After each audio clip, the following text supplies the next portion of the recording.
مور جتنا اب خوبصورت ہے اس سے کئی زیادہ جنت میں خوبصورت تھا۔ مور کی خوبصورتی پہ سبھی پرندے فدا تھے، لیکن ان سب خوبیوں کے باوجود مور سے ایسی کون سی خطا ہو گئی تھی جس سے اللہ تبارک و تعالیٰ نے مور کو جنت سے نکال دیا تھا۔ اللہ تبارک و تعالیٰ نے جب حضرت آدم علیہ السلام اور ماں حوا کو پیدا فرمایا، اس کے بعد ان کو جنت میں بھیج دیا۔ وہ دونوں جنت میں بہت ہی پرسکون رہتے تھے، بہت ہی لذیذ میوے پھل کھایا کرتے تھے، لیکن ایک اناج جس کو کھانے سے اللہ پاک نے انہیں منع فرمایا، وہ اناج گندم تھا۔ چونکہ شیطان حضرت آدم علیہ السلام کی وجہ سے جنت سے نکالا جا چکا تھا، اسی وجہ سے شیطان کی حضرت آدم علیہ السلام سے دشمنی ہو گئی تھی۔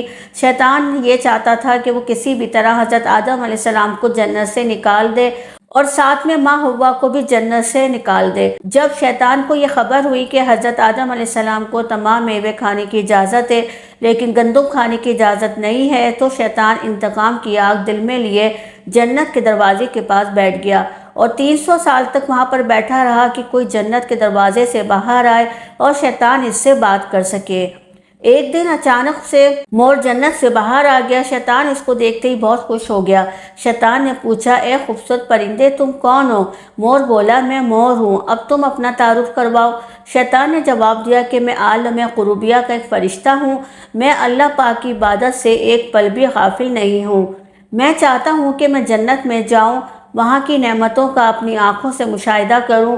شیطان مور سے کہنے لگا کہ تم مجھے جنت کے اندر لے جاؤ۔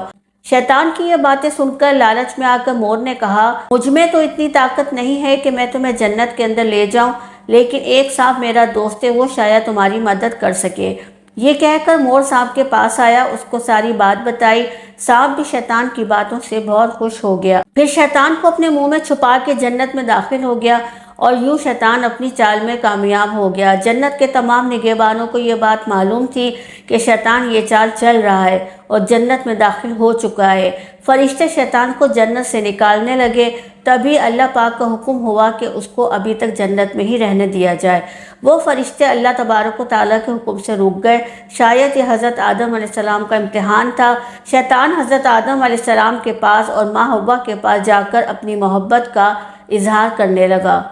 وہ دونوں ہی شیطان کو پہچان نہ سکے کیونکہ ماضی کے مقابلے میں شیطان کی شکل تبدیل ہو چکی تھی۔ شیطان کہنے لگا کہ میں چاہتا ہوں کہ آپ دونوں ہمیشہ جنت میں اسی طرح زندگی گزاریں۔ حضرت آدم علیہ السلام اس کی بات بہت غور سے سننے لگے۔ شیطان نے کہا، اگر آپ میری بات مان جائیں تو آپ کو جنت کی اور بھی تمام سہولتیں ملیں گی۔ حضرت آدم علیہ السلام شیطان کے بہکاوے میں آ کر کہنے لگے کہ یہ کس طرح ممکن ہے؟ شیطان کہنے لگا، ایک گندم کا دانہ اگر آپ دونوں چکھ لیں تو آپ کو ابدی حیا حاصل ہو جائے گی اور آپ جنت میں ہی رہیں گے۔ یہ بات سن کر حضرت آدم علیہ السلام کے دل میں رجحان پیدا ہوا، لیکن ان کے دل میں اللہ کی نافرمانی کا خوف بھی غالب آ گیا۔ جبکہ ماں حوا شیطان کی باتوں میں آ گئی، جس پر ماں حوا نے حضرت آدم علیہ السلام کو راضی کر لیا۔ پھر اس کے بعد ان دونوں نے اس گندم کے دانے کو چکھ لیا۔ جیسے ہی گندم کا دانہ ان کے اندر گیا تو دونوں کے سطر واضح ہو گئے، جس کے بعد دونوں اپنے اپنے سطر چھپانے لگے اور خوف خدا سے کانپنے لگے۔ اسی دوران اللہ تبارک و تعالیٰ نے فرشتوں کو حکم دیا کہ حضرت آدم علیہ السلام اور ماں حوا دونوں کو زمین پر اتار دو۔ حضرت آدم علیہ السلام کو سری لنکا کے قریب نیچے زمین پر بھیج دیا، جبکہ ماں حوا کو جدہ کی سرزمین پر اتارا گیا۔ جن خوبصورت پیروں سے چل کر مور شیطان کو جنت کے اندر لے کر آیا تھا، وہی خوبصورت پاؤں اللہ پاک نے مور سے لے لیے۔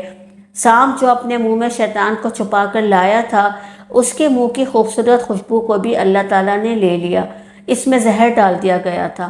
پھر مور کے ساتھ ساتھ سانپ کو بھی جنت سے نکال دیا گیا۔ کیسی لگی آپ کو دوستو یہ سٹوری؟ اگر آپ کو یہ سٹوری پسند آئی ہو تو چینل کو سبسکرائب کیجیے گا اور شیئر کیجیے گا سب کے ساتھ، تاکہ سب کی نالج میں اضافہ ہو سکے، اور ساتھ میں بیل نوٹیفیکیشن کو بھی آن کر دیے گا۔ ملتی ہوں نیکسٹ ویڈیو میں، جب تک اپنا خیال رکھیے گا، مجھے دعاؤں میں یاد رکھیے گا۔ اللہ حافظ۔